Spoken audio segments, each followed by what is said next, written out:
26 ayat 1 sampai 5 ya, Kak? Ya, betul. 5 ayat. Oke. 1 Samuel 26 ayat 1 sampai 5. Untuk kedua kalinya Daud membiarkan Saul hidup. Ayat 1.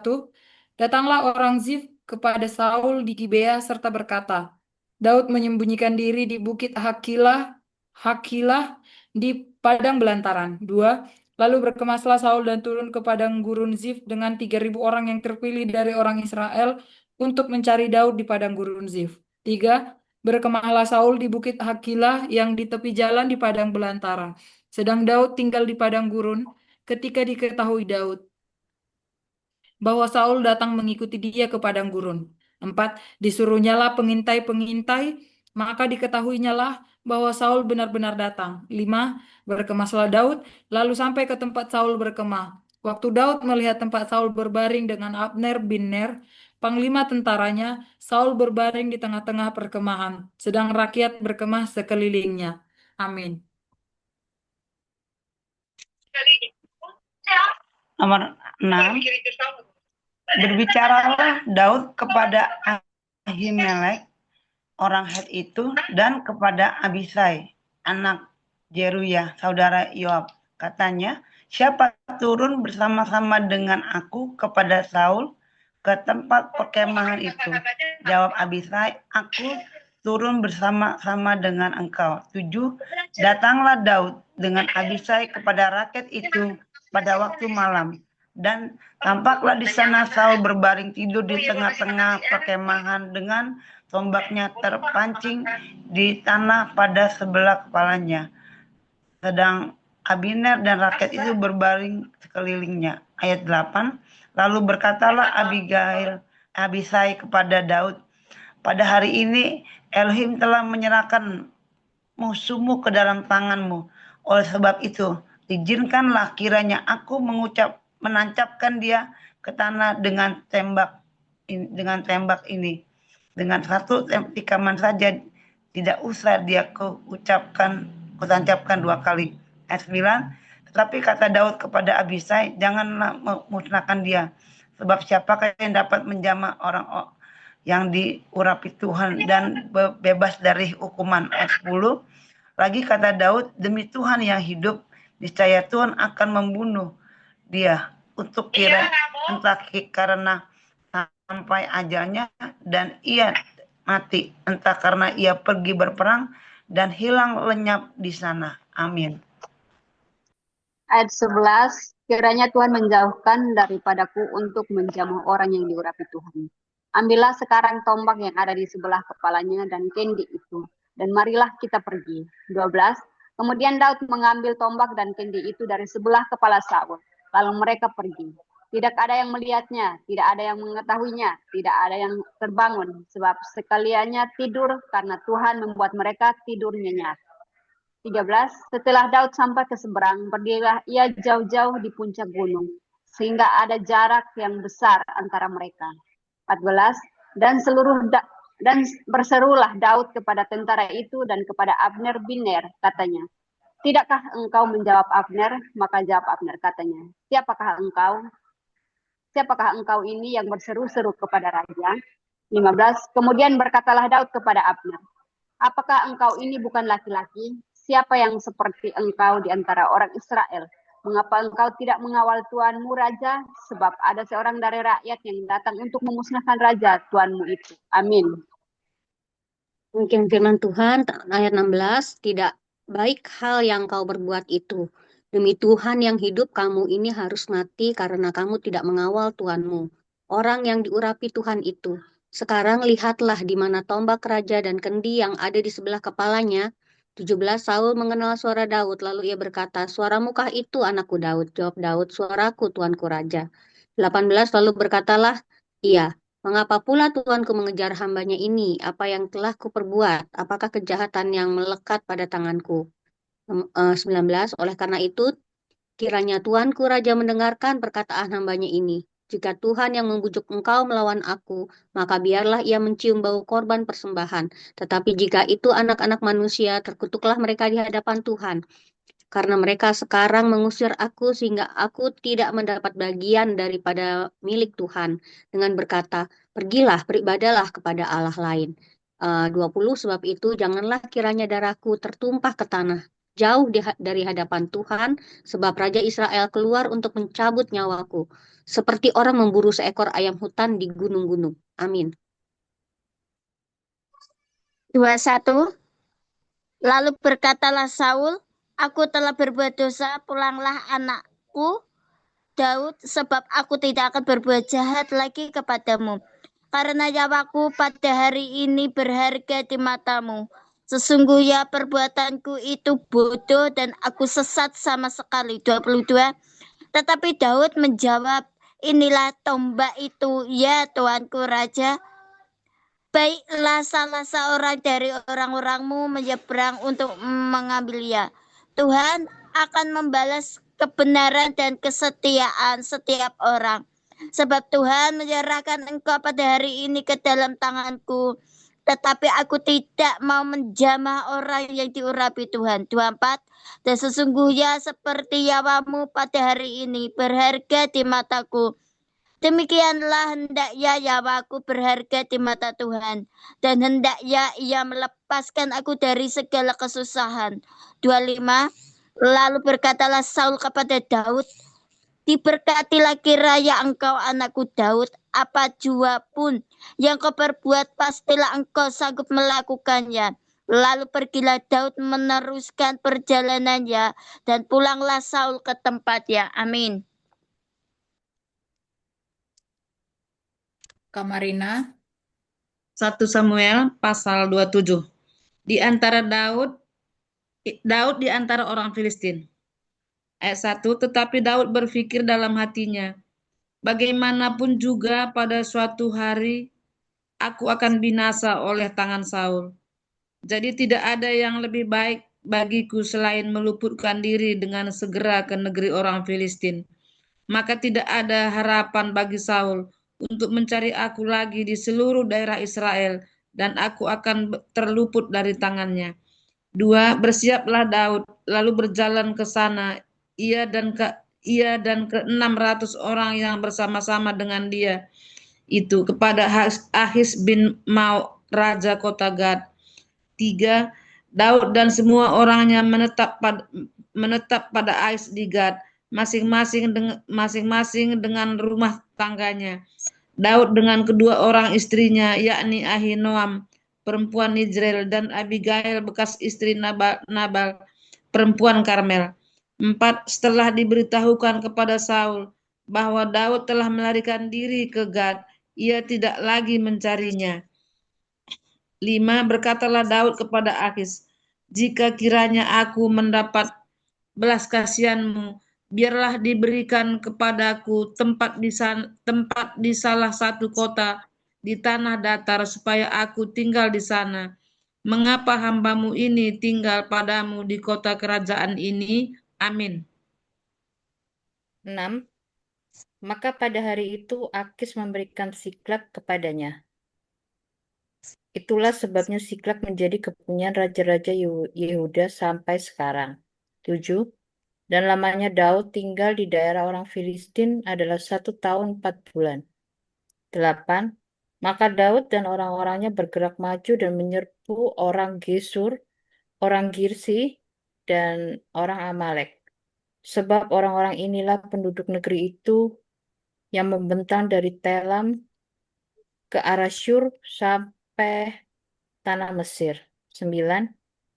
Apabila Daud memusnahkan negeri itu, seorang pun tidak dibiarkannya hidup, baik laki-laki maupun perempuan. Ia merampas kambing domba, lembu, keledai, unta, dan pakaian. Kemudian pulanglah ia dan kembali kepada Akis. 10. Jika Akis bertanya, di manakah kamu menyerbu pada hari ini? Maka jawab Daud, di tanah Negeb Yehuda, atau di tanah Negeb orang Yeramel, atau di tanah Negeb orang Keni. 11.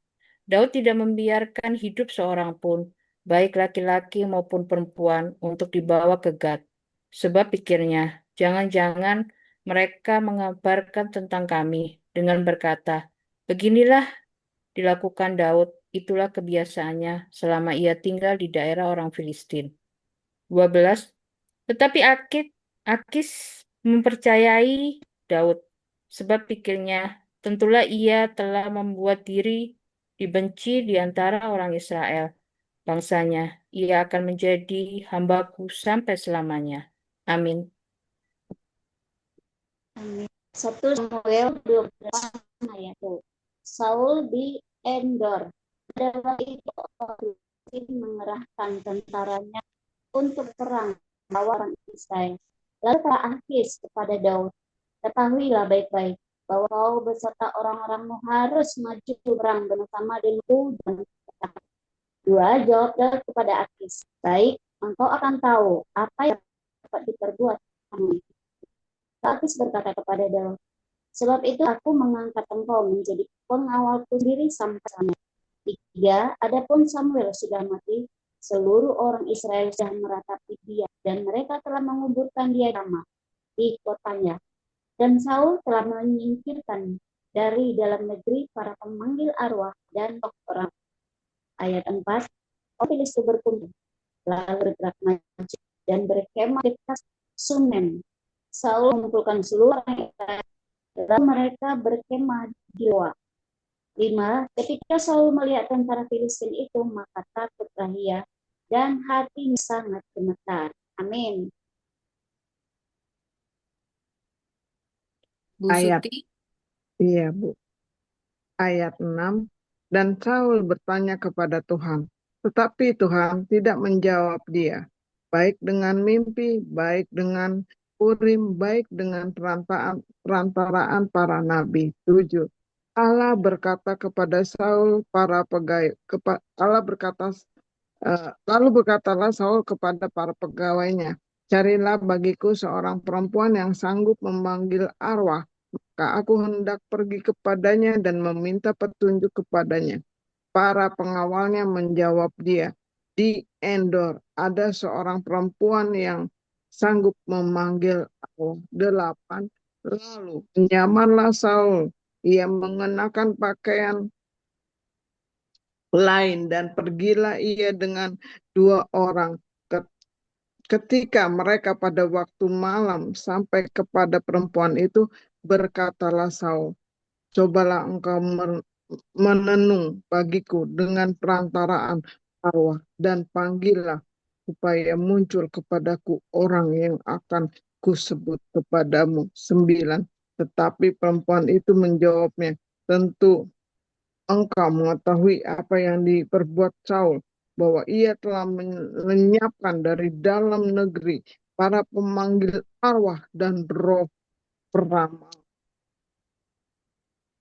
Mengapa engkau memasang jerat terhadap nyawaku untuk membunuh aku?"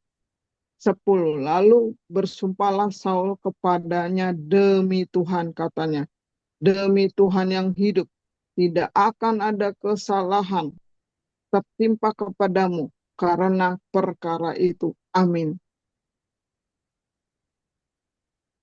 saya ya. Iya, Bu DP. Ayat 11, sesudah itu bertanyalah perempuan itu, "Siapakah yang harus kupanggil supaya muncul kepadamu?" Jawabnya, "Panggillah Samuel supaya muncul kepadaku." 12, ketika perempuan itu melihat Samuel, berteriaklah ia dengan suara nyaring. Lalu perempuan itu berkata kepada Saul, "Demikian, mengapa engkau menipu aku? Engkau sendirilah Saul." 13, maka berbicaralah raja kepadanya, "Janganlah takut.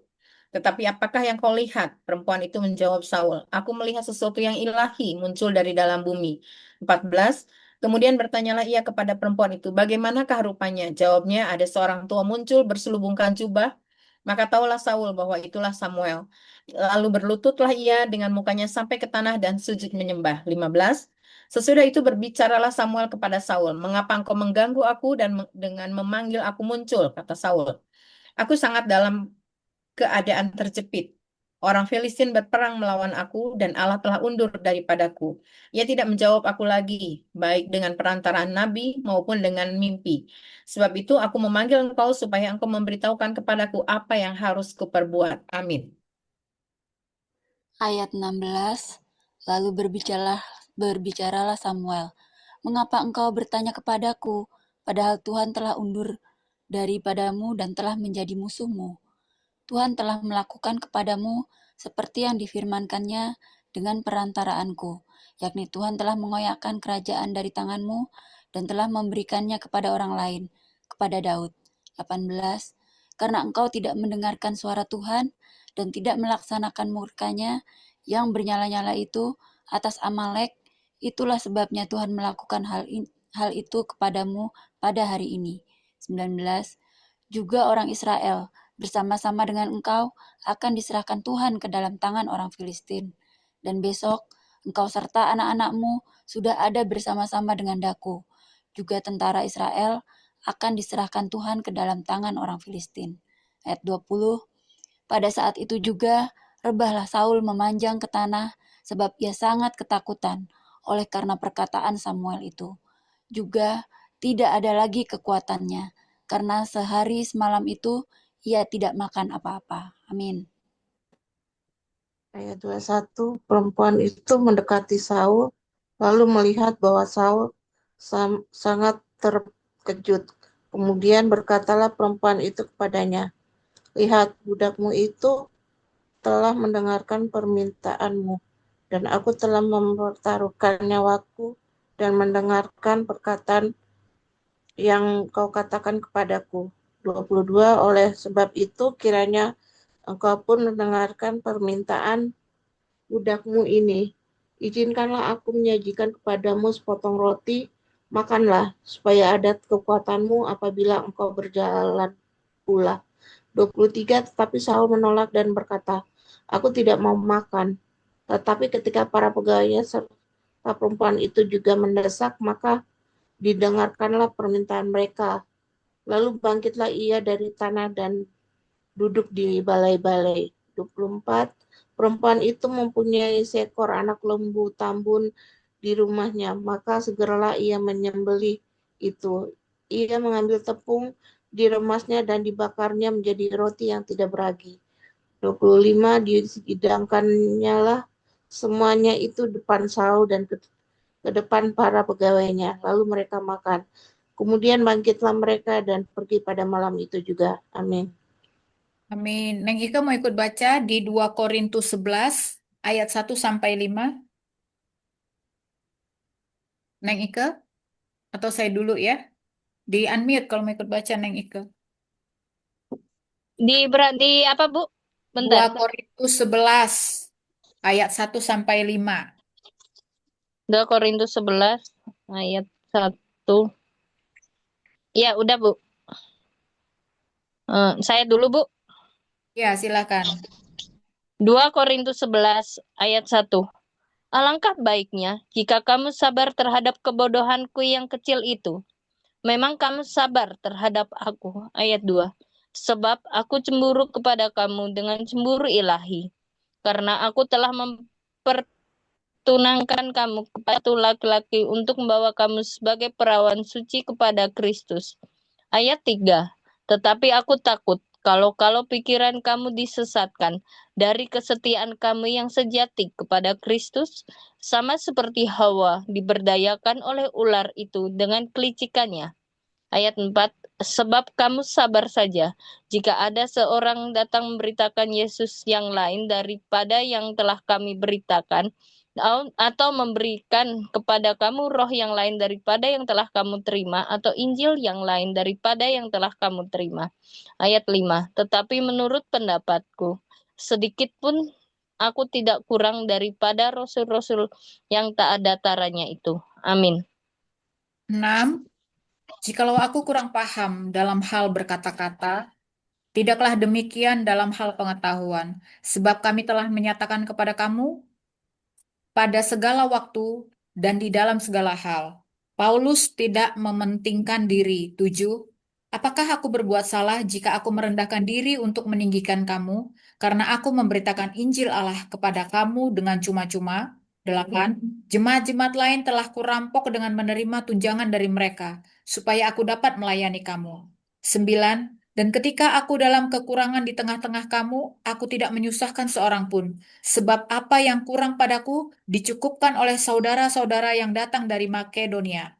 Dalam segala hal aku menjaga diriku, supaya jangan menjadi beban bagi kamu. Dan aku akan tetap berbuat demikian. 10. Demi kebenaran Kristus di dalam diriku, aku tegaskan bahwa kemegahanku ini tidak akan dirintangi oleh siapapun di daerah-daerah Akhaya. Amin.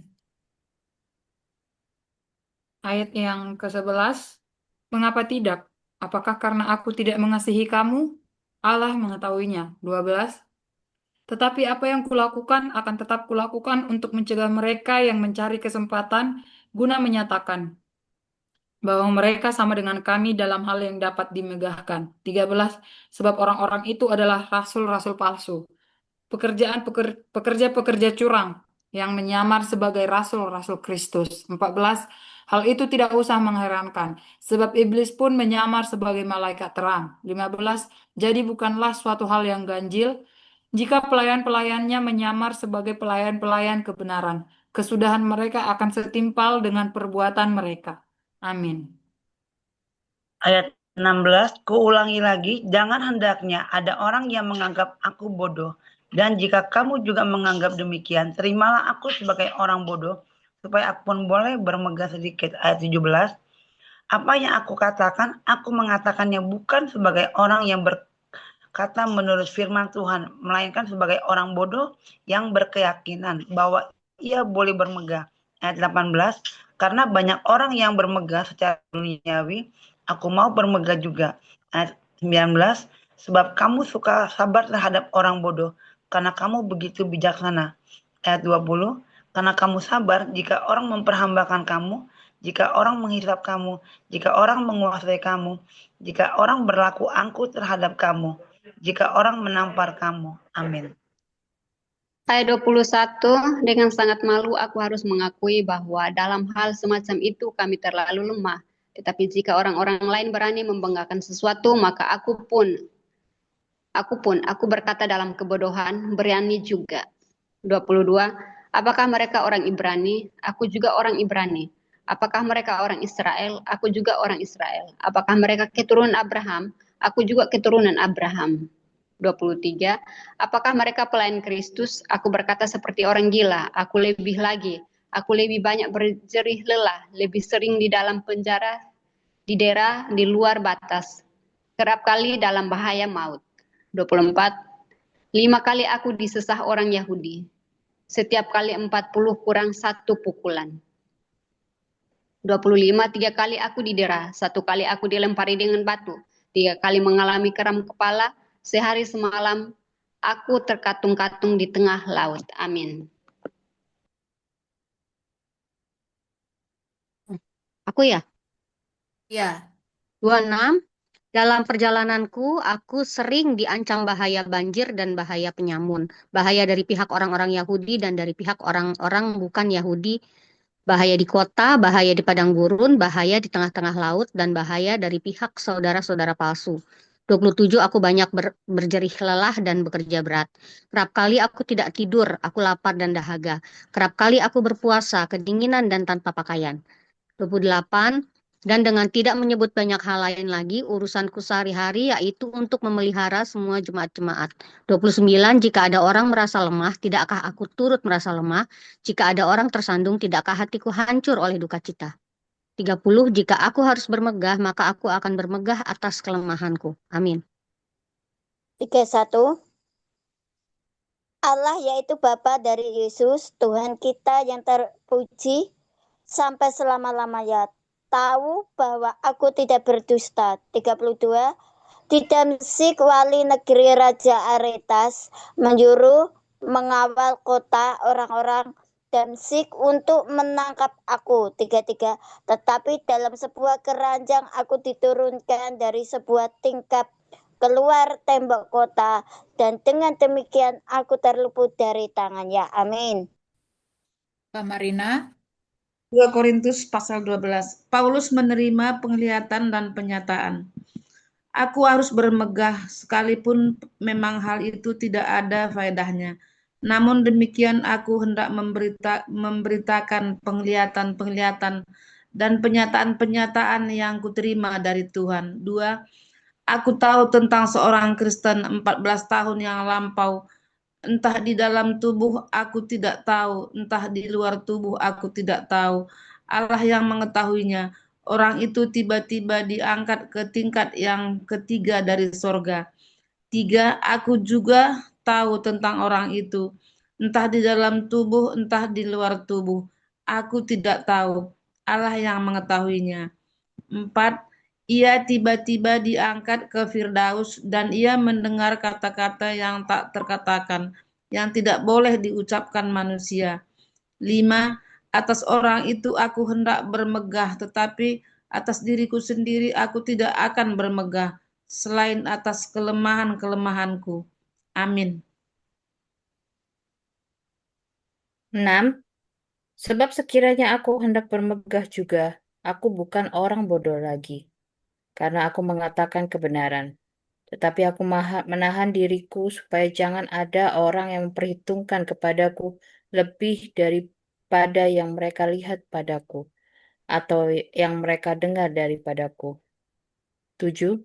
Dan supaya aku jangan meninggikan diri, karena penyataan-penyataan yang luar biasa itu, maka aku diberi suatu duri di dalam dagingku, yaitu seorang utusan iblis yang untuk mengocoh aku, supaya aku jangan meninggikan diri. 8.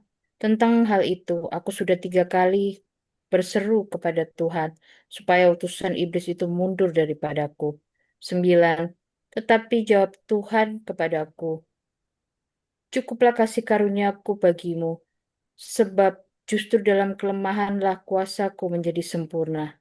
Sebab itu, terlebih suka aku bermegah atas kelemahanku, supaya kuasa Kristus turun menaungi aku. 10.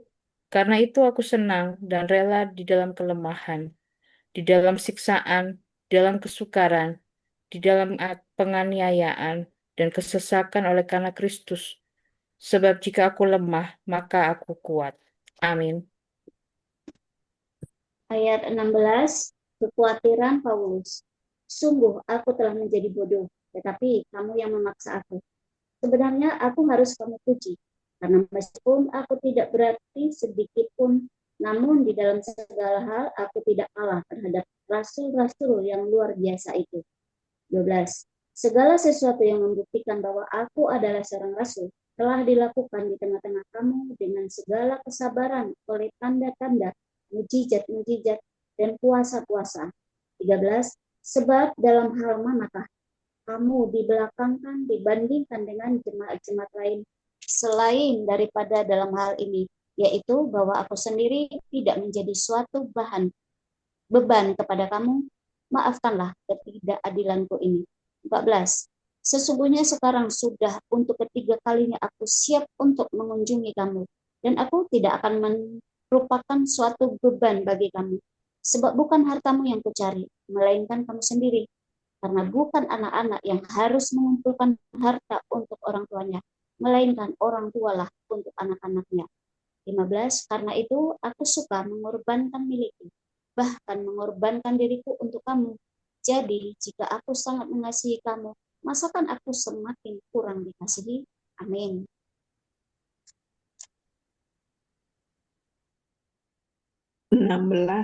Baiklah, aku sendiri tidak merupakan suatu beban bagi kamu, tetapi kamu katakan, dalam kelicikanku, aku telah menjerat kamu dengan tipu daya. 17. Jangan jadi pernahkah aku mengambil untung daripada kamu oleh seorang dari antara mereka yang kuutus kepada kamu? 18. Memang aku telah meminta Titus untuk pergi dan bersama-sama dengan dia aku mengutus saudara yang lain. Itu. Adakah Titus mengambil untung daripada kamu? Tidakkah kami berdua hidup menurut roh yang sama? Dan tidakkah kami berlaku menurut cara yang sama? 19.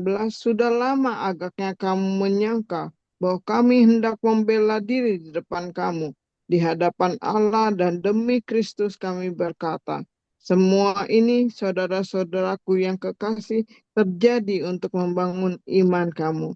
20. Sebab aku khawatir bahwa apabila aku datang, aku mendapati kamu tidak seperti yang kuinginkan, dan kamu mendapati aku tidak seperti yang kamu inginkan. Aku khawatir akan adanya perselisihan, iri hati, amarah, kepentingan diri sendiri, fitnah, bisik-bisikan, keangkuhan, dan kerusuhan. Amin. Terus Bu, 21 tanggung. Iya. 21. Aku khawatir bahwa apabila aku datang lagi, Allahku akan merendahkan aku di depan kamu, dan bahwa aku akan berduka cita terhadap banyak orang yang di masa yang lampau berbuat dosa, dan belum lagi bertobat dari kecemaran, percabulan, dan ketidaksopanan yang mereka lakukan. Amin. Amin. Baik Ibu-ibu, kita akan bersaat teduh sejenak.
Baik Ibu-ibu, kita sudah membaca ya 5 pasal. Jadi di 1 Samuel, jadi secara singkat ya, nanti biar Ibu-ibu bisa sharing lagi. Jadi di 1 Samuel 26 ini kembali ya, kita bisa melihat bagaimana untuk kedua kalinya Daud sebenarnya punya kesempatan membunuh Saul ya, saat Saul tidur.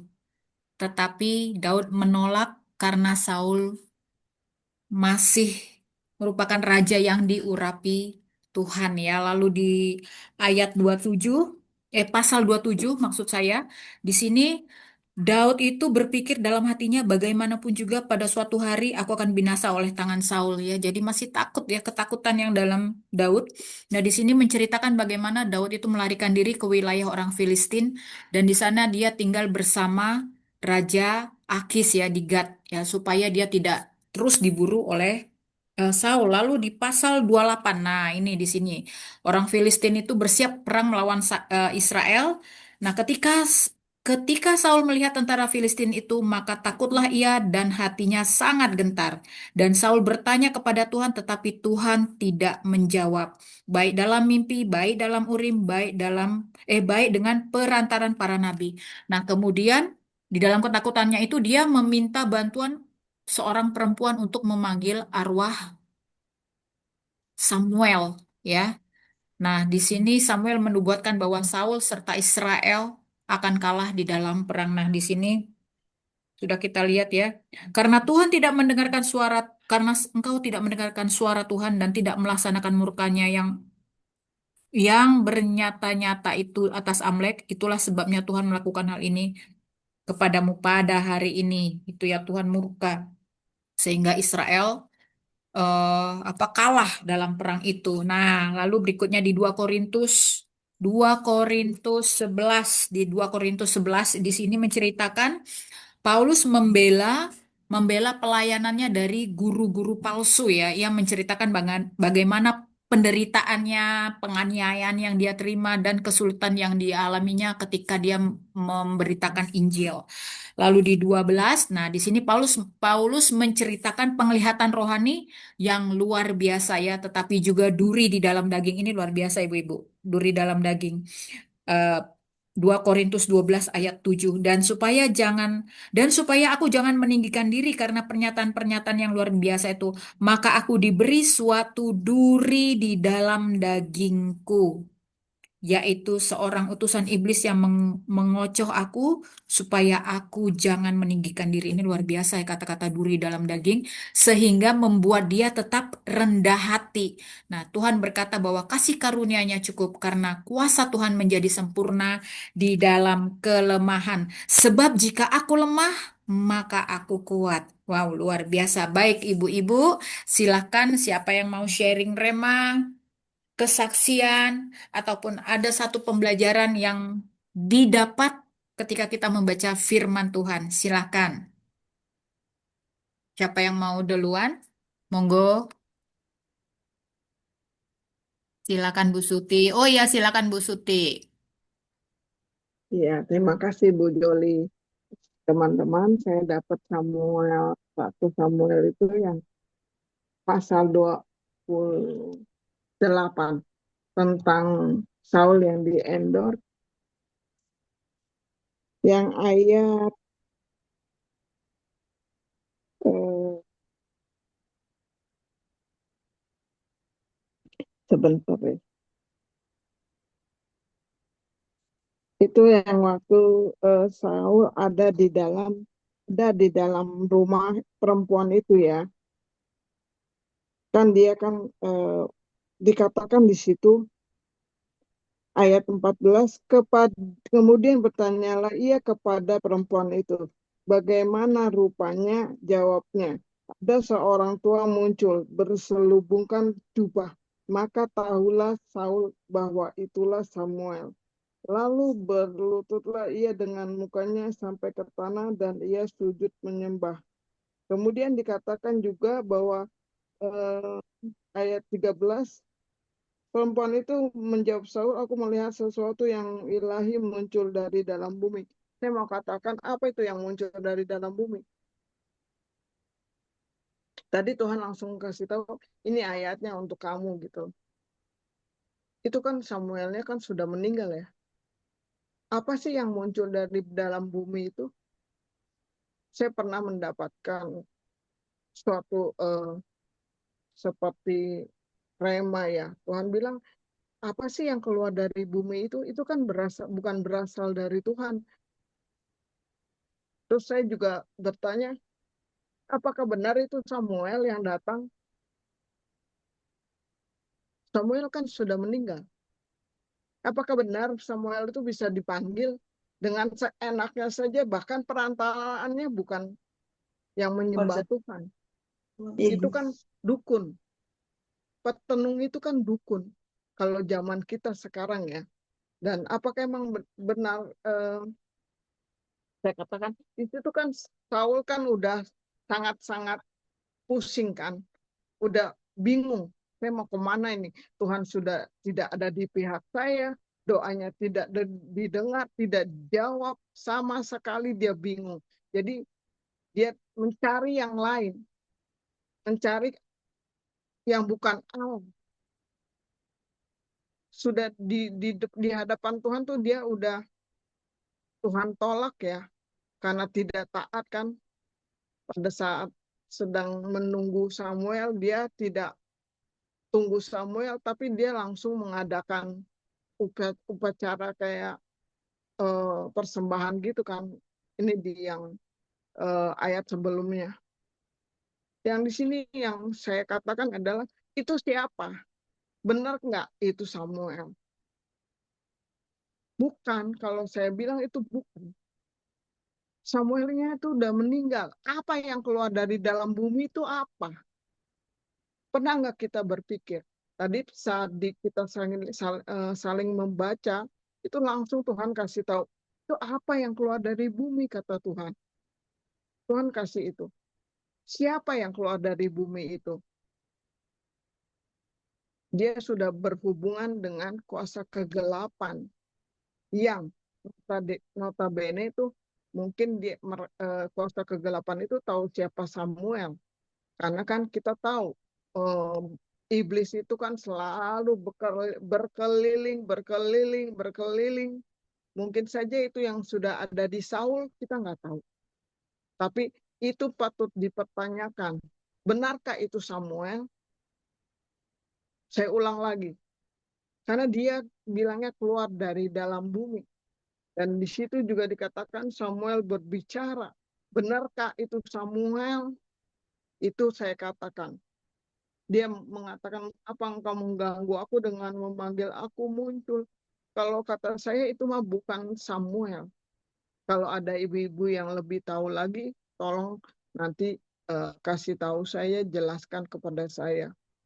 Dari saya itu saja, Bu Joli. Terima kasih. Terima kasih ya, ini suatu pertanyaan kritis pastinya ya, luar biasa ya bisa bisa menemukan ini ya.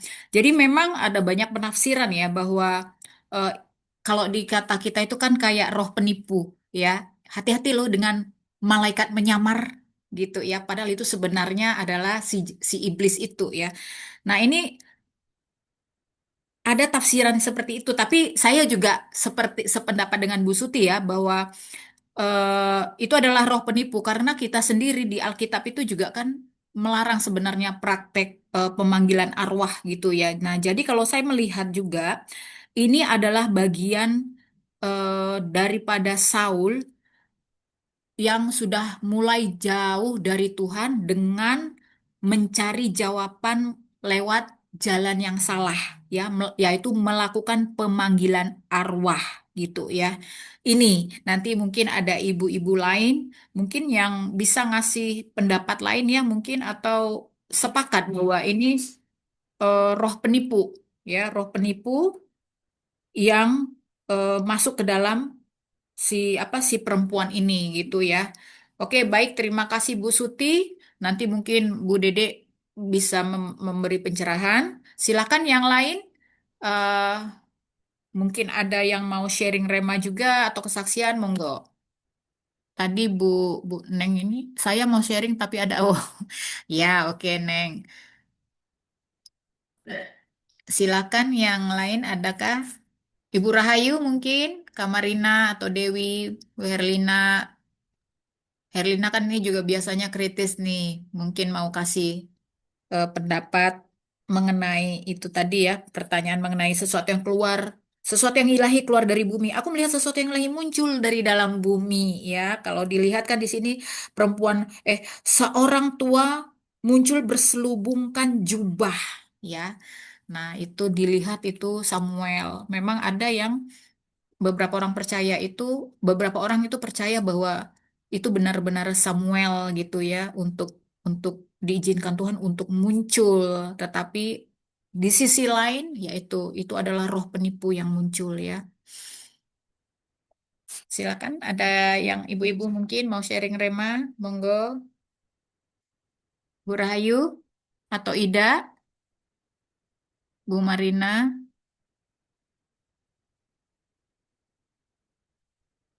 Bu Surya, atau Lia, monggo kalau ada. Belum, Saya Kak. Oh ya, Lia dulu. Habis Lia baru Ida ya. Enggak, belum, Silakan. belum, Kak. Belum, Oh, duluan Kak Ida, duluan Kak Ida. oh ya udah. Ida. Oke, oke. Saya dapat remanya itu dari apa? 2 Korintus pasal 12. 2 Korintus pasal 12 ini menceritakan tentang pengalaman rohani Paulus, Rasul Paulus yang sangat luar biasa. Yang tadi kita sudah baca sama-sama bahwa Paulus dalam pelayanannya itu melakukan banyak hal. Pelayanannya yang sangat luar biasa. Bahkan dia mimpi diangkat berapa kali. Dan yang saya lihat di sini Paulus itu sekalipun dia melakukan pelayanan yang begitu hebat, luar biasa, tapi dia tetap rendah hati. Itu yang saya lihat dari Paulus. Jadi dia tidak menyombongkan diri ketika dia menceritakan tentang pelayanannya. Dia tidak mendasarkan kesombongan diri, tetapi dalam dia memberi kesaksian bagaimana caranya dia menyampaikan dengan cara yang supaya jemaatnya itu menerima dan tidak menilai Paulus itu lebih dari seharusnya. Jadi Paulus tidak menganggap bahwa dirinya itu sempurna dalam pelayanannya itu. Jadi yang saya lihat di sini bahwa ketika dia diberi penglihatan, Paulus menceritakannya dia diangkat ketiga kali di surga atau di Firdaus, meskipun dia mengalami pengalaman yang supranatural yang luar biasa, Paulus menolak untuk menyombongkan diri agar jemaat tidak menilainya dirinya itu lebih. Tetapi dia merendahkan diri, dia merendahkan hatinya. Jadi dia tidak membuat sesuatu yang dirinya itu yang jemaat merasa, Paulus lebih. Jadi jemaatnya merasa canggung untuk mendekat kayak kita sehari-hari itu kita antara pegawai sama bos. Jadi kita kelihatan bos itu lebih hebat ya, kita bawahan jadi kita harus jaga jarak. Tapi Paulus berbeda. Dia tetap membuat dirinya itu sebisa mungkin supaya jemaatnya itu tidak menjauh. Jemaatnya itu tetap mendekat. Sampai kita lihat di sini bahwa ketika di atas Paulus sudah begitu melakukan banyak pelayanan yang luar biasa, seharusnya itu Paulus tidak mengalami masalah ya, karena dia sudah melakukan banyak mujizat, dia sudah, kalau dilihat dia konteksnya itu dia sudah melakukan perintah Allah, dia sudah melakukan banyak hal tentang Tuhan. Jadi seharusnya dia tidak mendapatkan cobaan. Tapi Tuhan mengizinkan itu karena apa? Paulus pun manusia. Takutnya ketika dia sudah di puncak, sudah merasa terlalu nyaman, dia melupakan Tuhan. Dan biasanya kalau kita sudah terlalu nyaman, sekali jatuh itu jatuh sejatuhnya. Jadi Tuhan mengizinkan sampai ada kata duri dalam daging.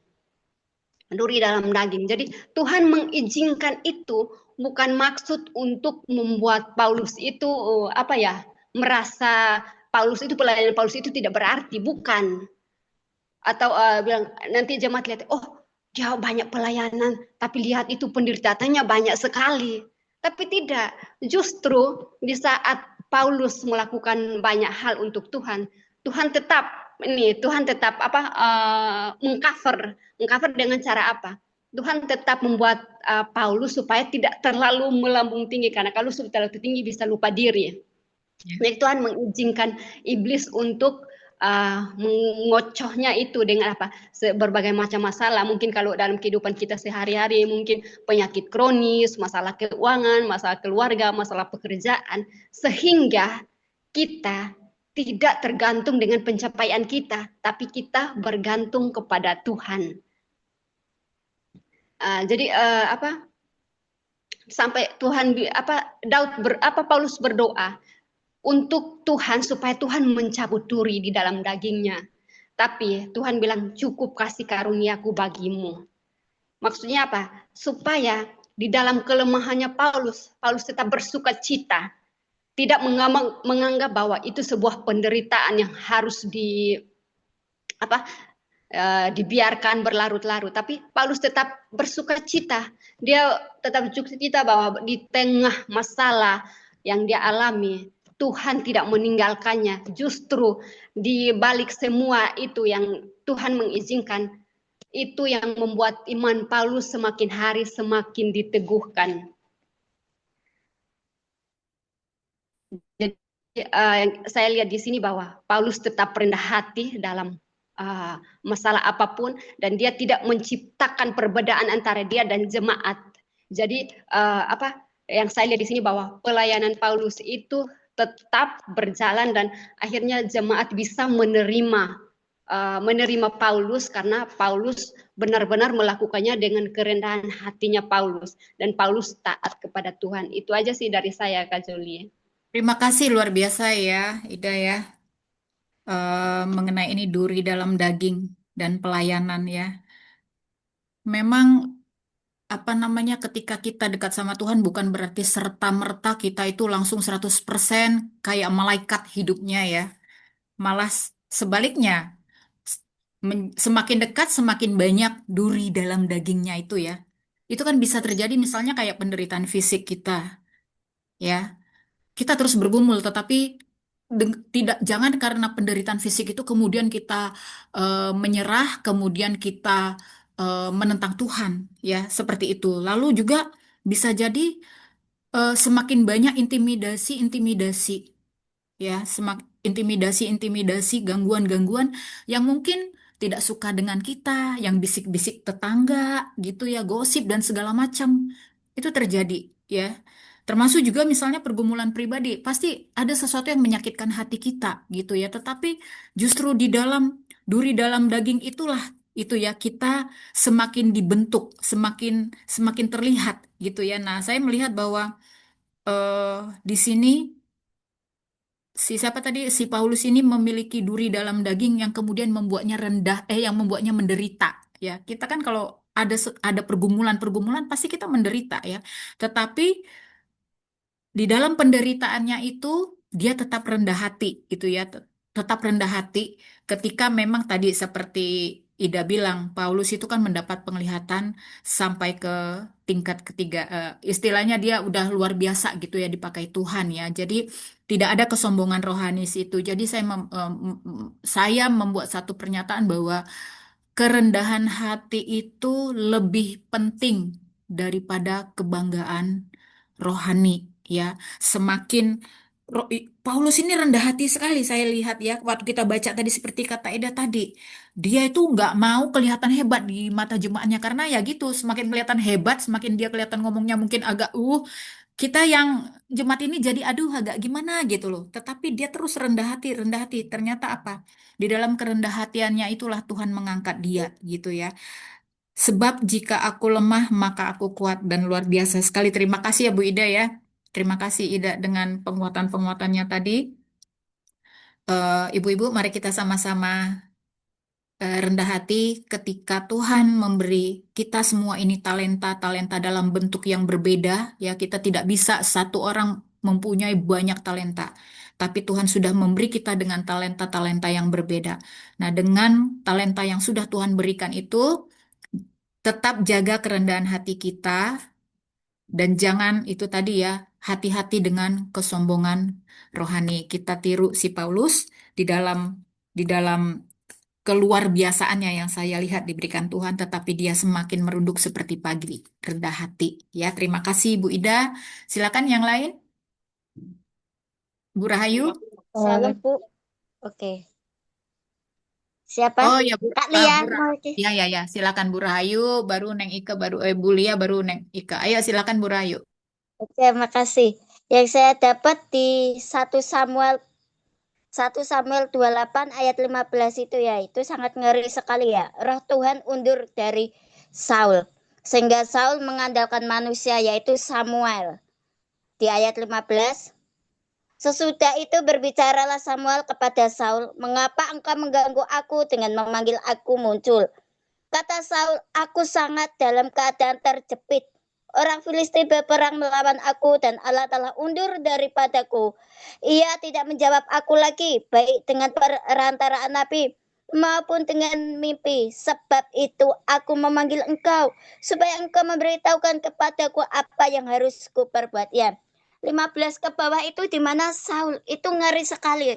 Saat kita benar-benar dipercaya Tuhan dalam karunia roh, dalam bernubuat dalam apa? Saat dia merasa hebat, dia merasa tinggi hati, dia merasa sesuatu yang dipakai Tuhan luar biasa. Itu juga mencerminkan saya juga belajar dari Saul. Janganlah menyombongkan dengan karunia-karunia Tuhan. Karena itu bisa membuat kita jatuh. Karena kejatuhan itu adalah pertama kesombongan. Di mana kalau kita dipakai Tuhan dalam pelayanan, dalam apapun, janganlah kita mengendorkan, yaitu keintiman kita, kerohanian kita, bersekutu dengan Tuhan, pribadi kita kepada Tuhan bagaimana.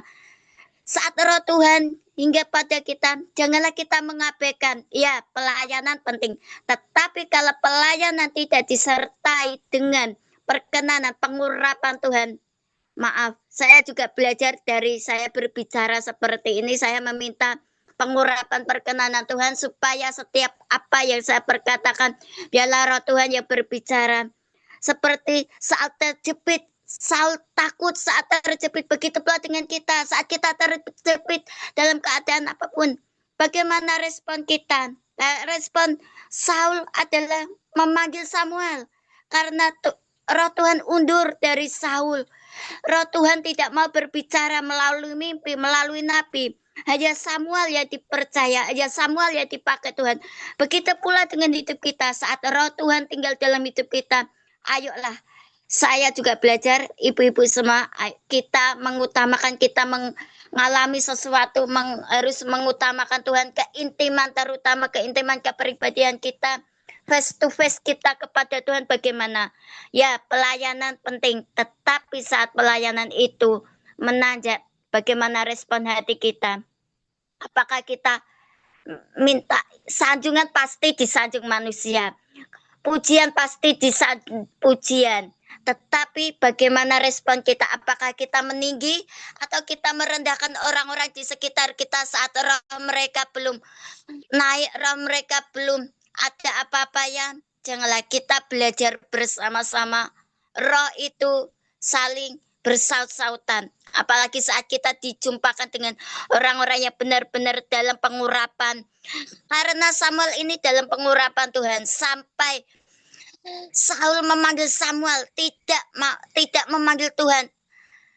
Respon saat kita tersesat, saat kita terjepit dengan masalah apapun, kita andalkan Tuhan. Dan saat kita tidak berpendidikan tinggi, tidak mempunyai kualitas apa-apa, tetapi Tuhan akan meninggikan, Tuhan akan membawa kita seperti Paulus itu yang disampaikan oleh Kak Ida. Mereka mempunyai kerendahan hati. Biarlah orang yang merendahkan kita percaya kita akan ditinggikan Tuhan. Karena dalam firman Tuhan, siapa yang direndahkan, dia akan ditinggikan. Itulah saatnya roh Tuhan, jangan sampai roh Tuhan itu hilang. Seperti saat-saat ini gereja-gereja Tuhan, hamba-hamba Tuhan merasa kering, merasa kosong. Begitu pula saat kita ke gereja. Tapi Tuhan, roh Tuhan, kita bergereja mencari api itu. Kita ke gereja mencari roh kehausan dan kelaparan. Hadirat Tuhan. Kita tidak hanya untuk memanaskan gereja, tetapi hidup kita berdampak bagi orang di sekitar kita. Hidup kita mengalirkan aliran-aliran kasih Kristus. Seperti Samuel yang dipercayakan Tuhan. Kita adalah penyambung lidah Tuhan. Kita adalah penyambung tangan Tuhan. Kita adalah kasih Kristus, kita adalah anak-anak yang diutus Tuhan, kita adalah prajurit-prajurit ya Tuhan, kita adalah militer ya Tuhan yang dipersiapkan Tuhan untuk diperlengkapi untuk menyampaikan pemberitaan Injil firman Tuhan. Janganlah kita sombong dengan apa yang Tuhan berikan kepada kita, karena itu adalah titipan yang Tuhan berikan kepada kita. Respon kita dan kerendahan hati, dan kita kembalikan dari Tuhan, karena semua dari Tuhan, untuk Tuhan, dan kembali dari Tuhan. Kita tuh apa sih? Kita tuh nol, Tuhan yang 100%. Jadi kita mengembangkan apa yang Tuhan berikan kepada kita. Jangan sampai roh Tuhan undur dari kita. Roh Tuhan tetap menyala-nyala dalam hidup kita. Terima kasih Bu Joli, itu yang bisa saya sampaikan. Terima kasih. Jadi terkait juga ya remanya dengan penyampaian Ibu Ida tadi ya di 2 Korintus 12 ya. Nah, satu yang kita pelajari dari Daud ini itu memang, nah ini kira-kira ya Bu Ibu ya. Tadi saya lihat-lihat gini, ternyata ketakutan, kepanikan, keputusasaan itu membuat orang kadang mencari jalan yang salah. Nah, apalagi itu tadi kayak Saul ini. Kan tadi sudah diuraikan sama Bu Rahayu ya. Ini pembelajaran bagi kita agar kita jangan seperti Saul ya. Kadang-kadang panik, terus kita takut ya, putus asa, akhirnya cari jalan pintas. Ya, itu pun terjadi karena memang Saul bertanya pada Tuhan, tapi Tuhan tidak menjawab dia. Lalu dia udah ketakutan sendiri, akhirnya jalan pintas pun terjadi. Ya, nah kita jangan seperti itu ya ibu-ibu. Terus kita pelihara roh Tuhan di dalam kita. Yang Tuhan inginkan adalah pertobatan dan ketaatan. Tetap yang paling penting tadi adalah kerendahan hati ya. Jadi memang semua 1 Samuel ini dengan 2 Korintus yang sedang kita pelajari ini memang saling terkait ya, kerendahan hati. Baik, terima kasih. Yang lain silakan Bu Lia. Salam teman-teman, aku tadi sempat lihat ini nih di 1 Korintus 12 ayat 26, jemaat adalah satu tubuh Kristus. Karena itu jika satu anggota menderita, semua anggota turut menderita. Jika satu anggota dihormati, semua anggota turut bersukacita. Nah, kalau aku di firman ini, kalau aku tarik di di pertemanan ya, misalnya kan Sorry, tadi berapa? 1 Korintus 12. 1 Korintus 12 ayat 26. Oh, 1 Korintus. Kita di 2 Korintus ya? Kita di kita 2 2 Korintus ya. Tapi nggak apa-apa lah. Di mana tadi? Balik ke 1 Korintus berapa? 1 Korintus 2 12. Korintus ya kita ya? Iya. 1 Oh ya Korintus. udah. Nggak apa-apa. Nggak apa-apa sih. Oke. 1 Korintus. Oke deh, nyambungin itu aja deh ya, Kak. Iya, iya, iya. Kak itu tadi, Kak Ida sama Iya, iya. Mbak Rahayu eh, tentang kesombongan sama tentang apa tuh eh, kekompakan ya kayak tadi ya. Ada ya. Jadi kalau kita tarik ke pertemanan gitu ya, kalau kita ada salah satu teman kita ada tanda-tanda ada kesombongan rohani gitu misalnya ya, kita terus tiba-tiba suatu hari dia merasa jatuh gitu, teman kita nih dia merasa jatuh, dijauhin gitu ya. Nah kita nih pada akhirnya kita kan lihat nih, kita tahu nih teman kita salah, tapi kan nggak mungkin kan dengan apa yang kita eh, jalanin apa yang Tuhan mau di dalam hidup kita gitu ya, udah pasti kita nggak mungkin kita tinggalin ya, walaupun kita juga tahu bener dia tuh sombong, suka susah dibilangin gitu ya, terus merasa apa-apa bener ya. Nah disitulah iman kita diuji, ketika teman kita merasa dirinya di atas, nggak harus kita jatuhin gitu ya, tapi kita lihat nanti pada suatu hari dia sadar, disitulah baru kita ada buat dia. Jadi apapun situasi dan kondisinya, seperti si Daud kepada si Saul, aku kira-kira aja ya karena aku tadi salah. ini bagaimana hormatnya Daud kepada si Saul ya, karena apapun itu dia taat apa yang Tuhan tentukan gitu. Begitu juga dengan kita, apapun yang terjadi di depan kita atau yang akan datang atau yang masa lalu, kita jangan suka sikap kita kepada teman itu, kita jangan mengungkit-ungkit gitu ya. Jadi harus mendukung gitu aja. Walaupun kita tahu itu itu salah, bukan berarti kita mengiyakan, tapi kita harus terus saling mengingatkan dan saling mendukung. Itu aja deh Kak. Baik, Terima terima kasih kasih Kak. ya. Baik, terima kasih ya. Kita mundur tadi ke 1 Korintus. Makanya saya cari tadi 1 Korintus 12 ayat 26 perasaan. Tapi luar biasa ya. Memang ini satu tantangan ya. Satu tantangan untuk kita ya. Apa namanya bahwa apa namanya di dalam komunitas ya, di dalam gereja, gereja yang besar, komunitas besar ataupun kecil, itu ada memang yang namanya pergesekan gitu ya. Tetapi ini memang soal kebesaran hati juga ya. Tetapi yang paling penting itu tadi ya, tetap saling mendukung ya, tetap saling mendukung. Hidup kita sebagai orang Kristen tidak egois ya, tetap saling mendukung ya dalam situasi apapun. Terima kasih kali ya. Silakan Neng Ike.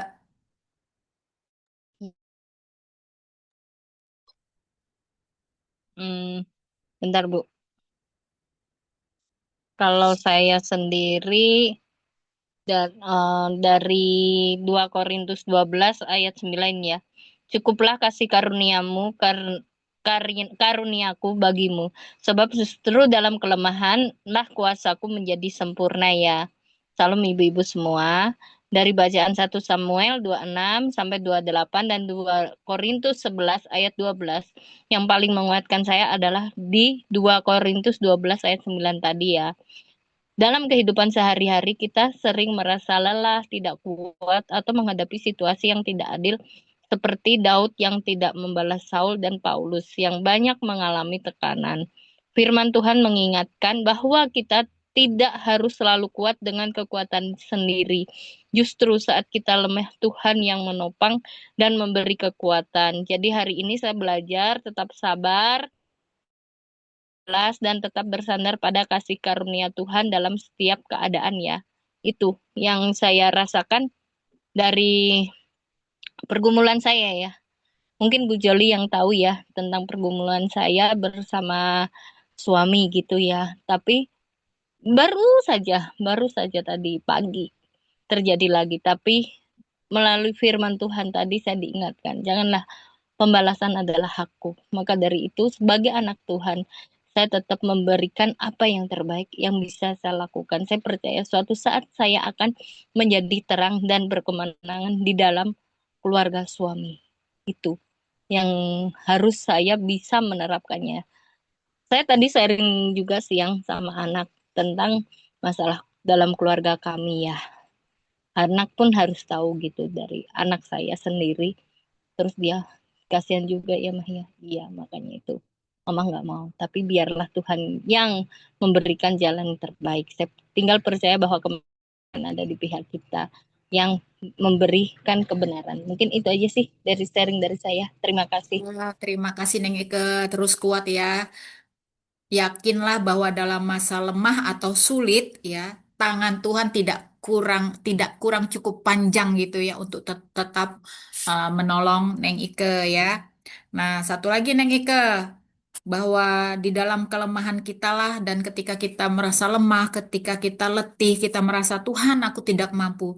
Disitulah kuasa Tuhan bisa dirasakan ya. Neng Ike semangat ya. Terus bersandar kepada Tuhan ya Iya, seperti Bu. Paulus. Dia belajar bersandar kepada Tuhan bukan pada kekuatannya sendiri ya. Neng Ike semangat. Baik, silakan yang lain ada lagi kah sebelum kembali ke seperti biasa Bu Dede dan nanti minta tolong doa tutupnya Bu Rahayu ya. Silakan Bu Dede yang terakhir bagian gong seperti biasa. Ada lagi yang lain, ibu-ibu, sebelum, oke, Saya dapetin banyak ini, saya catatannya banyak banget. Nggak apa-apa ya Bu Joli ya. Saya mulai dari 1 Samuel 26 ini yang saya nyatat mengenai orang-orang Zid. Saya kadang-kadang kalau baca firman kan suka korelasinya ke diri saya dan ke kehidupan sekarang. Ternyata pada masa dulu juga ada ya orang-orang yang suka melapor. Ini saya suka ingat anak-anak atau murid-murid saya pas kebetulan kalau saya ngajarkan. Bu, si ini gini-gini nih, bu, si ini gini-gini. Saya hanya bilang, ya udah kamu nggak usah ngelapor, kan belum tentu juga dia benar. Ya, tapi kan gini-gini gini ya, begitulah anak-anak namanya juga. Nah, orang-orang Zip ini juga dia melapor ke Saul mengenai Daud gitu kan. Sampai akhirnya Saul bertindak gitu. Ketika Saul bertindak kan sebenarnya memang secara logika gitu ya eh, tindakan Saul ini seperti anak kecil gitu kalau saya bilang.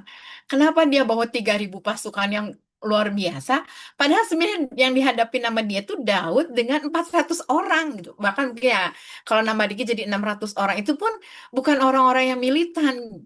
Tapi orang-orang yang memang dibentuk oleh Daud di Gua Adulam gitu. Ini saya hanya mikir aneh juga ya Saul pemikirannya. Tapi ya itulah ketika orang dalam kondisi seperti itu gitu kan dia hatinya mulai nggak benar, hatinya mulai nggak lurus, makanya dia akan berpikir eh, bukan out of the box ya, apa ya terlalu ya, terlalu overthinking lah kasarnya.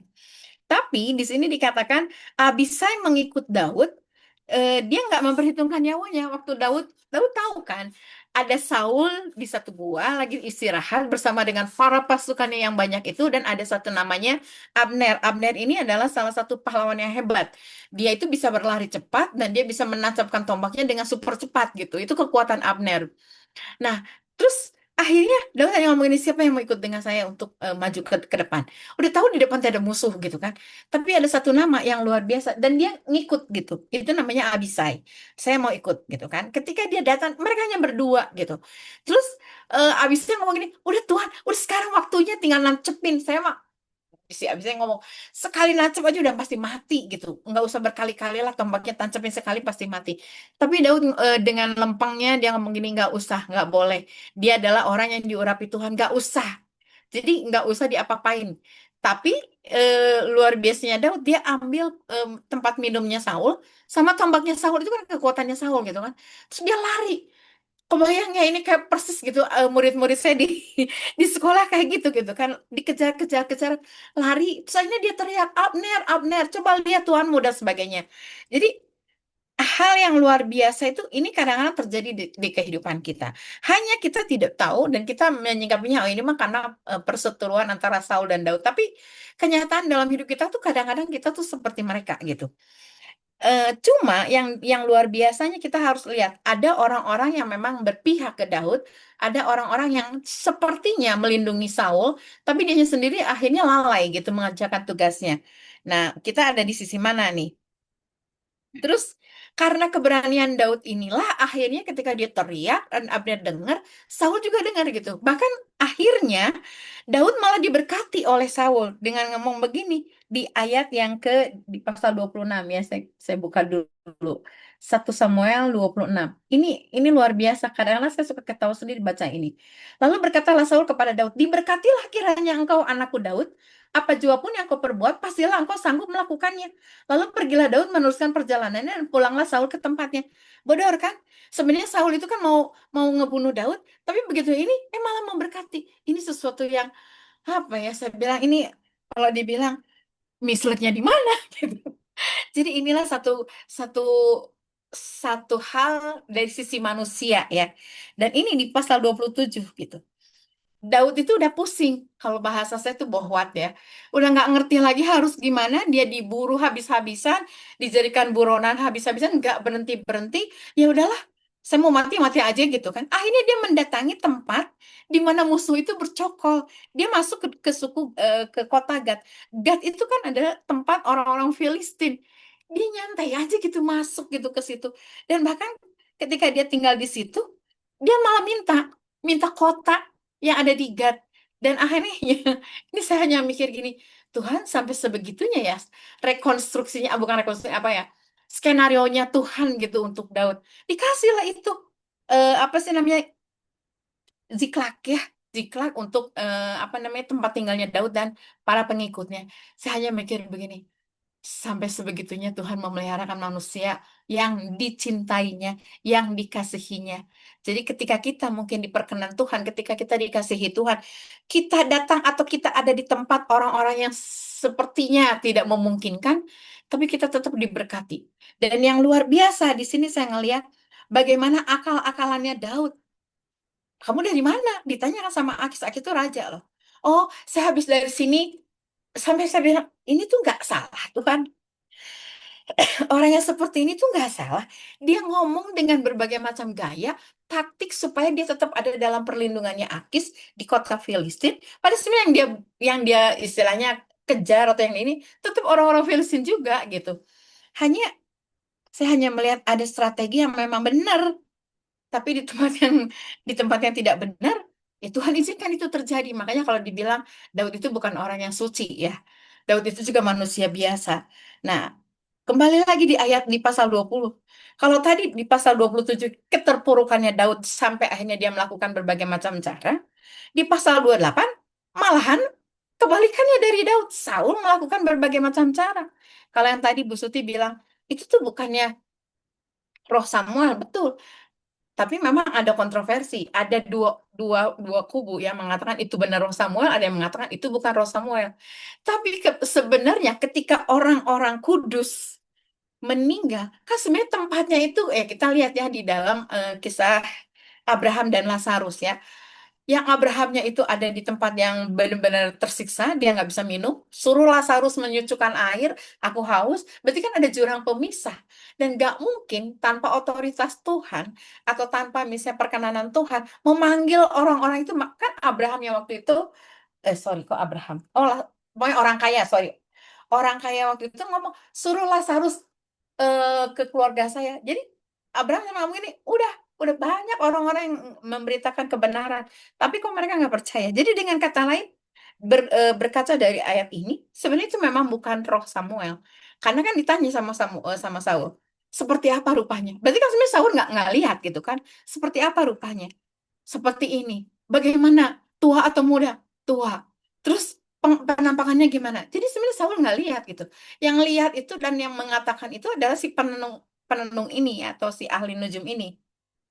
Jadi di situ kita melihat bagaimana Saul ada di titik terendah sampai akhirnya dia benar-benar hopelessnya luar biasa karena dia berdoa sama Tuhan gak dapat jawaban.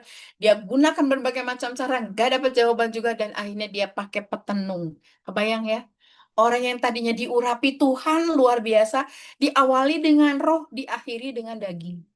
Orang yang diurapi Tuhan dan akhirnya menjadi raja pertama di Israel harus mengalami keterpurukan sampai sebegitunya karena hatinya, kalau saya bilang hatinya apa ya, udah mulai dengan kesel, marah, takut, kemudian apalagi iri dan sebagainya itu numpuk jadi satu sampai akhirnya dia mengakhiri hidupnya dengan daging, dengan kedagingan. Dan dia melakukan hal yang dulu dia larang gitu, yang dulu dia nggak izinkan. Dan akhirnya si petenung itu juga bilang, kamu kan berarti Saul. Itulah kadang-kadang manusia dalam kondisi terpuruk seperti ini, dia bisa mengambil jalan pintas. Saul sudah mengambil jalan pintas. Dan ini tuh yang sudah sangat mendukakan Allah. Jadi sampai dikatakan, karena mungkin kan sebenarnya kata-kata itu juga, makanya kita kalau berdoa tuh sebenarnya setan tuh pada dengar gitu doa kita. Kita doa supaya ketika ini, karena kan di alam roh itu tak terbatas ya ketika kita berdoa, apalagi kita doa dalam bahasa roh, kita harus benar-benar menggunakan bahasa roh yang memang Tuhan taruh di mulut kita, bukan yang asal cuplik cuplik cuplik cuplik dijadiin satu, enggak gitu ya. Nah, ketika itu dipakai, akhirnya kita bisa memperkenan Tuhan, memuliakan Tuhan, dan nyambungnya tuh benar gitu. Saya hanya mikir gini, ya setelah saya baca 1 Samuel 26, 27, 28, ya kembali, pada dasarnya Saul manusia biasa, Daud manusia biasa, yang tidak bisa menahan dirinya ketika emosinya sudah terusik, dia mulai mencuat apa yang sebenarnya muncul dalam pikirannya. Itu tentang 1 Samuel. Jadi luar biasa saya dapat banyak nih malam hari ini. Dan kembali kita ke 2 Korintus 11. diawali dengan kata sabar. Oh Tuhan, benar ya, kita harus sabar, ibu-ibu harus sabar. Sabar itu tuh bukan 2 bar, 1 bar, sabar. Jadi dengan kata sabar ini ada banyak.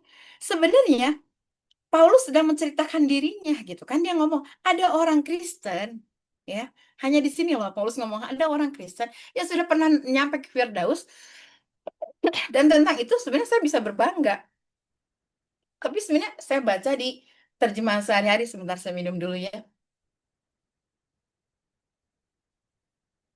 Ini saking semangatnya saya ngomong. Jadi ada di terjemahan sehari-hari bahasa Indonesia. Disebutin bahwa itu tuh menceritakan tentang dia gitu. Tapi dia nggak bermegah gitu, dia nggak menyombongkan diri. Makanya dia ngomong panjang lebar kalau misalnya tentang itu mau saya mau udah banyak nih pengalamannya bla bla bla bla bla. Tapi kembali lagi, saya nggak mau bermegah. Kalaupun saya bermegah, saya mau bermegahnya di dalam Tuhan. Karena Tuhan yang memberikan itu semua ke saya. Tuhan yang memberikan kemampuan semuanya itu ke saya. Nah, kita juga harus berpikir gini, mungkin pengalaman ibu-ibu luar biasa di dalam Tuhan, mungkin ibu-ibu dapetin karunia yang supranatural dari Tuhan. Kembali, yuk kita sama-sama, itu anugerah Tuhan, itu gift yang Tuhan berikan ke kita bermegah di dalam Tuhan, bukan bermegah karena apa yang Tuhan sudah kasih ke kita. Bahkan di pasal 12 dikatakan bermegah itu nggak ada faedahnya. Bermegah itu nggak ada gunanya di pasal 12 ayat 1. Sebenarnya kenapa Paulus harus ngomong gitu kan? Ya, saya tuh punya duri dalam daging. Di Galatia 4 ayat 13 sampai 15 itu disebutin. Ada yang mengatakan di Galatia 4 ini ya, itu mungkin aplikasi dari apa sih namanya 2 Korintus 12. Itu tuh sakit mata yang diderita Paulus ketika dia perjalanan menuju ke Damsyik. Dia melihat cahaya yang berkilauan dan itu menyilaukan mata. Secara mata kita. Makanya kan orang tua bilang, jangan lihat matahari, karena kan itu silaunya membuat kornea mata kita menjadi rusak gitu kan. Ada yang ngomong begitu, ada juga yang memang mengatakan itu adalah utusan iblis yang menggocok dia. Jadi dengan kata lain apapun itu, tapi kalau saya berkaca dari Galatia 4 ayat 13, memang di ayat 15-nya disebutin, kalau memang ada orang yang mau mencungkil matanya dan memberikannya kepadaku, berarti mata Paulus itu bermasalah gitu kan. Terus memang aku ini sakit di ayat 13-nya disebutin Galatia 4. Jadi dengan kata lain ya, apapun itu kita nggak lihat seperti itunya, tapi Tuhan mungkin memberikan kepada kita itu bukan kesempurnaan yang sempurna. Supaya apa? Supaya kita tidak menjadi sombong. Ingat ya, kalau ada peribahasa di atas langit masih ada langit ya. Jadi dengan kata lain, Tuhan tuh nggak suka dengan orang yang sombong. Kesombongan itu mendahului kehancuran. Jadi Paulus di sini menekankan, kalau yang mau sombong mah aku tuh secara dia itu anak didiknya Gamaliel ya, dia tuh segala sesuatu tentang Taurat itu tahu, hatam lah ya, tapi dia nggak mau bermegah dengan itu, dia tahu, dan makanya untuk itu Tuhan kasih satu jebakan Batman ya, jadi duri dalam dagingnya, yang ketika itu terjadi dia udah minta sama Tuhan untuk Tuhan sembuhin. Bagi Tuhan gampang nggak gampang untuk Tuhan sembuhin, tapi Tuhan izinkan itu terjadi untuk menekan emosinya Paulus supaya tidak terjadi seperti yang di 26, 27, 28 dari 1 Samuel. Jadi kita sama-sama malam hari ini saya benar-benar diberkati dari bacaan firman Tuhan ini. Thank you Bu Joli sudah menjadi fasilitator bagi kita semua, memfasilitasi kita semua ada di Zoom ini supaya akhirnya kita diberkati ketika kita membaca firman Tuhan.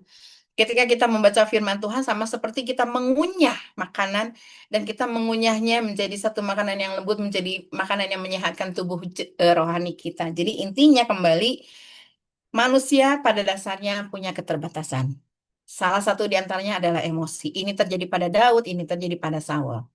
Tapi kita mau cari teladannya Paulus dalam segala hal yang Paulus punya.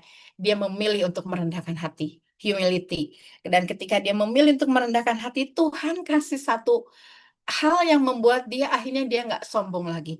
Dan dia nggak ngotot, sembuhin aku Tuhan, sembuhin aku Tuhan. Tuhan tahu, cukuplah kasih karuniaku bagimu. Itu yang Tuhan sudah kasih kita. Jadi kalau misalnya ada kata-kata cukuplah kasih karuniaku bagi kita semua, stop ya ibu-ibu untuk berdoa sama Tuhan, meminta segala sesuatu karena mungkin Tuhan bilang cukup dalam segala sesuatu yang kita punya. Tuhan sendiri yang dipermuliakan. Itu aja Bu Joli, makasih. Mas Makasih Amin. juga buat sharing ibu-ibu yang lain. Terima kasih Bu Dede ya, luar biasa Ibu-ibu. Memang kadang-kadang tanpa kita sadari ketika kita membaca firman itu ada ada saja ayat atau pasal yang related dengan kehidupan kita ya. Jadi seperti ada satu teguran-teguran termasuk juga ketika sharing. Dan sharing-sharing ibu-ibu itu semua itu menguatkan. Seperti tadi Bu Dede. Apa dikunyah, kita ngunyah. Kita ini apalagi nih yang baca Korintus ini nih luar biasa loh. Itu kayak teguran-teguran ya, misalnya alangkah baiknya jika kamu sabar terhadap kebodohanku yang kecil ini. Gitu ya, kadang-kadang tuh. Ini juga dari bahasanya ini, aduh, aku sabaran nggak ya berhadapan misalnya dengan orang ini. Jadi bahasa-bahasanya itu seperti bahasa yang mengingatkan kembali kita gitu ya. Dan terima kasih Bu Dede ya untuk uraian 1 Samuelnya tadi 26 sampai 26 sampai 28 mengenai Daud dan Saul ya. Benar mereka semua masih sama ya seperti kita punya emosi gitu ya. Tetapi itu tadi luar biasa. Kembali lagi soal kerendahan hati dan yang paling penting juga tadi soal kesombongan ya. Saul itu kan karena itu juga akhirnya dia binasa gitu ya. Dan kita jangan sampai juga binasa karena kesombongan kita, tetap kita rendah hati karena dari semua yang kita baca ini penekanannya kembali kepada kerendahan hati dan ketaatan kepada Tuhan gitu ya. Ini kita memang terus berperang terhadap diri kita sendiri, ego kita, untuk kita bisa sama-sama belajar rendah hati gitu ya. Kalau kita sudah mulai ada terasa bibit-bibit sombong, misalnya ada teguran dari teman-teman, memang harus bisa kita terima untuk itu tadi, untuk kembali mengingatkan kita ya. Terima kasih Bu Dede, silakan Bu Rahayu ditutup di dalam doa. Terima kasih. Kita satukan hati. Bapa di dalam kerajaan surga, dalam nama Tuhan Yesus Kristus yang kami sembah, kami puji, kami muliakan, kami agungkan, kami tinggikan. Terima kasih, puji syukur Tuhan atas firman yang Kau sampaikan kepada kami. Jadikan kami perpanjangan lidahmu Tuhan. Taruhkan roh hikmat, pengertian, dan wahyu dalam hidup kami. Supaya kami menguraikan setiap firman-Mu bukan dari akal budi kami, bukan dari kepandaian kami, tetapi Roh Kudus yang berbicara, Roh Kudus yang beracara. Setiap firman demi firman yang kami baca, satu iota kata itu sangat berguna, termeterai, dan menjadi rema dalam hidup kami. Terima kasih Bapak atas setiap apa yang Kau berikan kepada kami, setiap apa yang Kau lakukan dalam hidup kami sepanjang hari ini, detik ini, sampai saat ini. Terima kasih Tuhan Yesus. Hamba kami bersatu hati, kami berdoa untuk Bu Joli Tuhan yang menjadi tim yang mengelola Zoom perempuan baca Alkitab ini Tuhan. Kau berkati Bu Joli, Kau berikan kesehatan, kekuatan yang dari-Mu Tuhan, roh hikmat, pengertian, dan wahyu yang dari-Mu Tuhan, supaya setiap apa yang dikerjakan Bu Joli Engkau jadikan berhasil. Biarlah Engkau taruh roh hikmat, roh kerendahan hati, roh yang benar-benar takut akan Tuhan. Biarlah Injil yang disampaikan kepada orang-orang di sekitarnya, mereka tertemplak, mereka bersujud tersungkur kepada Tuhan Yesus Kristus. Semua lutut bertelut, semua lidah mengaku bahwa Yesus Kristus adalah juru selamat mereka, terutama untuk di kota Bali, Pulau Bali Tuhan. Biarlah orang-orang jiwa-jiwa Engkau selamatkan melalui anak-Mu Bu Joli ini Tuhan. Begitu pula kami dengan ibu-ibu dimanapun Kau tempatkan kami Tuhan. Jadikan kami Tuhan garam dan terang di tengah-tengah tempat di mana kami berada. Engkau berkati Bu DP Tuhan. Biarlah Engkau taruh hikmat, pengertian, dan wahyu Tuhan. Biarlah setiap penjelasan demi penjelasan Tuhan itu yang dari-Mu Tuhan. Roh Kudus yang berbicara atas Bu Dede yang harus disampaikan kepada Zoom PBA ini Tuhan. Supaya kami ibu-ibu di tempat ini tidak hanya menjadi pendengar saja, melainkan kami menjadi pelaku firman-Mu, karena kehidupan kami ada di dalam firman Tuhan Yesus Kristus. Firman-Mu adalah pedoman hidup kami, firman-Mu adalah kekuatan bagi hidup kami. Terima kasih Tuhan. Hamba berdoa untuk Bu Sutirna, Bu Dewi, Kak Joli, Kak Kartika, Kak Lia, Bu Marina, Kak Nike, Bu Dede, Bu DP, Bu Grace, Bu Herlina, Bu Kak Ida, Kak Lili, Bu Marina, Bu Suryana Wahyu dan hamba sendiri. Terima kasih Tuhan, Kau persatukan kami di tempat ini. Dan kami sudah menyelesaikan apa yang menjadi bagian kami. Dan sebentar lagi kami mau istirahat. Jagai, lindungi, sertai kami Tuhan. Supaya kami bisa tidur dengan nyenyak.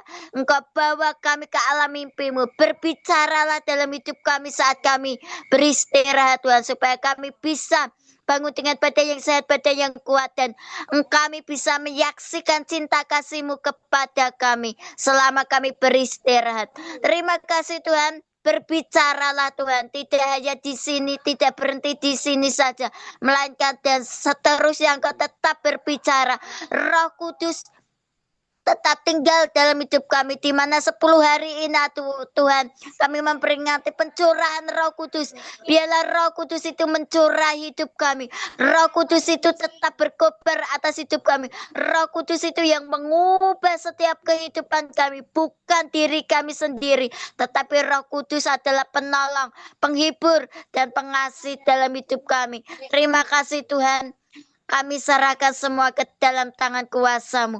Hanya di dalam nama Tuhan Yesus Kristus kami berdoa dan mengucap syukur. Haleluya. Amin.